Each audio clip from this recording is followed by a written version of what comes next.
Hi guys, Craig here. I'm going to do a beer review today. I haven't done one of those in a while. I know they're not always the most exciting things to watch, but there's more to that in this video than that. I'm going to do a beer review, and then I'm going to talk about something that I can't figure it out. I'm bewildered by this topic, and I want maybe you guys, some of you might be able to relate to it. And maybe you can give me some pointers and some help in the comment section, or perhaps even post a video response. So we'll get to that in a minute. So stick around. The beer that I'm reviewing came all the way from Australia.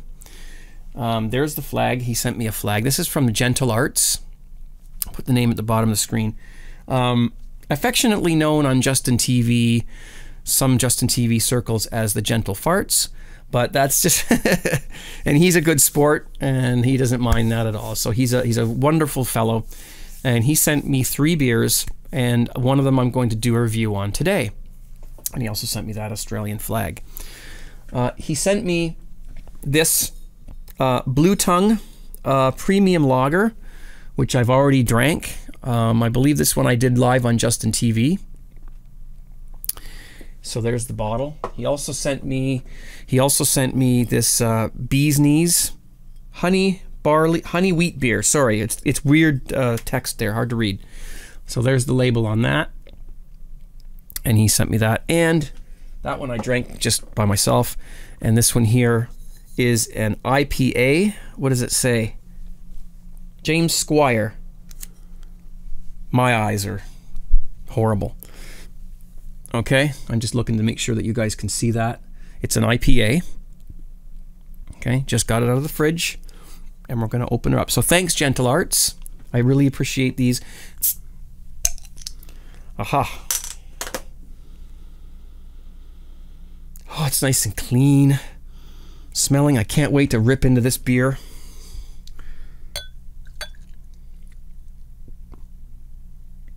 I want to thank my homebrew supplier, Complete Home Brewing, for giving me this Cooper's glass. Thank you, Gord. CompleteHomebrewing.com if you want to check out their website. And if you live in the Ontario area, you can go there and buy stuff. Or they'll ship them to you. Canada even. Anywhere in Canada pretty much. Anyway, there's the beer. It's a tiny bit hazy. Of course, that could just be the glass because it's sort of fogged up a little. No, it's pretty clear. It's got a slight haze to it. Oh, wow. It's 5.6% ABV. Clean. Very clean. Cheers.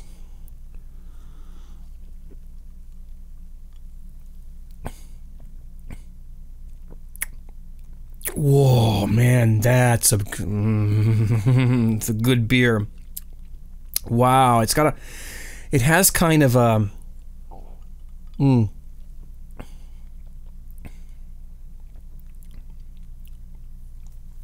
it's got a honey, a prominent honey taste. Kind of sweet. There's a slight hint of hops. It's not a really hoppy beer. The carbonation is quite intense, not overly. A nice smooth mouthfeel. It's a great beer. You can't get, I mean, I could probably find a beer like this around here somewhere, but it would be quite expensive. Excuse me. Lots of carbonation.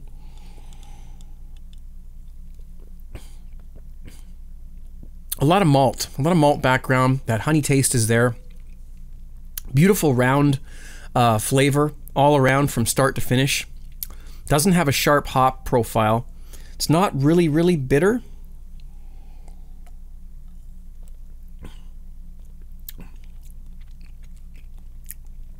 Beautiful on the back of the tongue. Sort of like almost an orangey honey combination.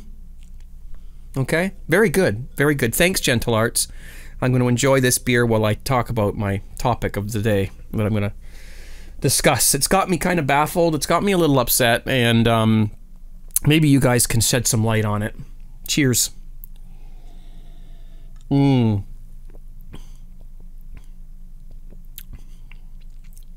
So good. Really is. I mean, I'm not saying that just, you know, because somebody sent it. It's got a nice head on it, little cap. Beautiful beer. Absolutely great. I don't know if we can find this here. James Squire I.P.A. Excellent beer. I give it a high score, man. That's a great tasting, very tasty beer. Lots of character in that beer. Okay, now the thing I wanted to talk to you guys about, and if you can't relate to this, then that's okay. You don't have to watch, but you know, some of you may relate to it. And if you have kids, particularly, you may be able to relate to this in some way. And it has to do with, excuse me, it has to do with school trips. Now, for some people, that's a bad word. It's a terrible word, terrible phrase. For some people, it doesn't mean much. Just, yeah, kids go on a school trip. Who cares? Well, I'm one of the people that considers it a bad word. Okay? I don't like school trips. I never did when I was in school. And I don't like sending my kids on school trips. Because there are just a few reasons, but mainly I'm not a proponent of separating my kids from my family. Like, I'm their dad. If I want to take them on a trip somewhere, I will take them on a trip somewhere. I don't need an institution to tell me that I'm supposed to trust them to take my kids on these trips. Now, I'm not saying that I don't trust the teachers. My kids have great teachers. So it's not that. It's just that I've never really been a fan of sending my kids away with somebody I don't really know. Like, I mean, if I was going to go to babysitter, it would either be my mom, my wife's mom, or our neighbor who we're very, very close with, and we know who she is, and, you know, we can trust her. Other than that, I mean, you know, my sisters, you know, somebody like my brother, I would trust them with my kids. But even if my brother or sister called up and said, you know, we're going camping this weekend, would you like David to go with us? Or Jacob? I would be like, I don't know. I don't want him to go. I'll take him camping. You know, I trust them. Anyway, so the school trips. Now, here's the thing. I don't like sending the kids on school trips because I'm afraid something's going to happen. There's a lot of kids all going, you know, and there's the bus full of kids, and they're all screaming and everything. And then when they get off the bus, they're all excited, and, you know, whether they're going to the zoo or whether they're going to, you know, a football game or on a hike somewhere or swimming, it doesn't matter. I'm not comfortable with it. And there's a few parents around me that feel the same way. What do you guys think? Now, there's more to this, so stick with me here. I want to know what you think about school trips, how you feel about sending your kids on these things. And, you know, do you send them on them? Do you go on the trip with your child? This is what I do. If the kid really wants, if they really want to go on the trip, then I will speak to the teacher, and I will put myself out there, and I'll say, look, call me crazy, that's fine, but I don't feel comfortable sending my kids on these trips. So if they're going to go on the trip, I'm going too. I'll volunteer as a parent, like a, you know, a support person or whatever they call them. And generally the teachers have been very nice to me and good that way over the years, and that's fine. And whether they think I'm crazy or not, I don't really care. That's not important to me. What's important to me is the safety of my kids, that I'm there and I can see that they're safe and that I'm taking care of them on the trip, and whatnot. And there's been some mishaps on these trips that I've been on. One of them, there was a hike. We went on a hike, and there was 7 kids, me and the teacher, and something was wrong with the map they gave us, and we got lost on the hike in the forest or wherever, you know, a trail. A bunch of other groups got lost as well. The teachers were looking to see what they could figure out on the map. The kids were running around all over the place. My kid took off. I had to go running after him. We're in a forest, like we're in a, you know, the woods on a hike. And there's kids just, no one's watching them. One girl got lost. They were, you know, had to find her. Another girl fell and on some rocks, skinned her knee. I mean, you know, these are... you know, there was another trip that they went on that we didn't go on it. My kids didn't go, and we didn't go. And what ended up happening was they were on a farm somewhere, and there was a bank robbery nearby, and they took the kids and they locked them in the, for safety reasons, they locked them in a barn, and they quarantined them there until they were sure that this robber or whatever was not at large running around. So the kids were an hour and a half late coming home from the trip. They got home at like 5 o'clock in the evening. And if that was me, if my kid was on that trip and there was no phone calls, they couldn't call all the parents. How are they going to call all the parents? I mean, it took forever. If that was me standing there waiting for my kid to get off a bus, I would be beside myself. There'd be 2 Craigs. I'd be beside myself. No, they had me a straitjacket. There's no way I could deal with that. And these are the kinds of things that I fear. Now, the other thing, the real clincher to this is that they send a form home. It's a trip permission form or whatever. It says, you know, where the trip is and what time they're going, if they need anything and all this kind of stuff, and the dangers that could occur on the trip, like, you know, they could trip and fall. There's a fear of drowning, and they have to put all these things there because it's a disclaimer, right? It's just like the medication; they have to list all the possible side effects. So, you know, this is what could happen. You know, we're taking your kid swimming, your kid could drown. It's as simple as that. It could die, you know. And then elsewhere on the form it says, and I don't remember the exact wording, but it implies that it's the school is not responsible for your child while they're on this trip. The parents are. So while my child is on this school trip in Timbuktu, I'm responsible for the child. So if my child dies or gets injured or, you know, something happens to him on the trip, the school is not responsible in any way, shape, or form for that occurrence, for that accident. And so let's say they take them to one of the school trips is one that I've never sent my kids on and probably never will. Excuse me, it's carbonated. It's a place called Wild Waterworks. You'll see that it's a big water park with slides and tubes and wave pools, and it's a huge place. Great fun. But they're sending these kids on this school trip. They're 7, 8, 9 years old. Okay, maybe not 7, 8, 9 years old. Taking them on the school trip, and they're putting them in pairs and say, okay, you and your friend, now you guys have 2 hours. Go off, do your thing. Go swimming, sliding, wave pooling, whatever you're going to do. And meet us back here for lunch at this picnic table, whatever. So the kids are left. I mean, I'm sure there's supervision, but I'm told that they're basically allowed to just go off and go swimming and just meet back at these kids are 8 and 9 years old. You know, there's no prerequisite. You know, your kid has to know how to swim.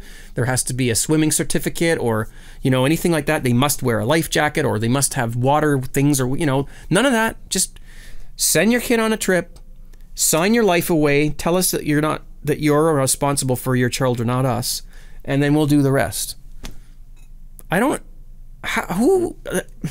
Who in there, like, I can't even begin to ask the question, because, like, I'm not questioning that parents love their kids. I know they do. I hope they do. And I'm not saying that I love my kids more than other parents love theirs, although it feels like I do.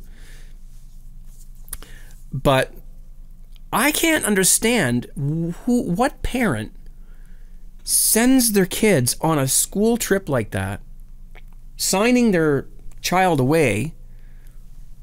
They're not responsible for the child's safety. I'm sure they take care of the child. They don't want, you know, kids dying or drowning or whatever. But I can take my kids to Wild Waterworks myself. So why do I want to send them with the school? With people I don't even know? And kids I don't even know? What if Big Bully, you know, goes down and puts my kid's head underwater and holds him there for 5 minutes? You know, there's no lifeguards in these places. You're responsible for your own children. I don't understand why people send these. How can the mother, the father, whoever it is, say goodbye to their child in the morning with the bathing suit, the lunch, the sunscreen, the bag with stuff in it, whatever it is. Bye, you know, bye, Bobby. Have a fun time at Wild Waterworks. You know, please tell me how this can happen. You know, now I know, some of you are going to say, well, you know, you can't live your whole life worrying all the time. You've got to let your kids go and have experiences. Fine. If you can live by that, then good for you. You're lucky, because I can't. When it comes down to, you know, me taking my kids to the park, the water park, or the school taking my kids to the water park, I'd rather take them and monitor them and go down the slide with them and whatnot, right? They're still kids. They're little kids. Like, they're 8 and 12. Okay, they're still young. And I don't think they're old enough to wander around in a water park by themselves. So that's school trips. Now, it gets worse. We have a school trip that happens in grade 7 and grade 8 where the kids are taken to a different part of the country. Now, it's not the other side of the country or anything like that. And I'll show you where it is. They're taken to another city that's not very close to our city for a week. So I live in Hamilton, Ontario. Okay. Never used to be comfortable saying that, but cat's out of the bag a long time ago, so there you go. Okay.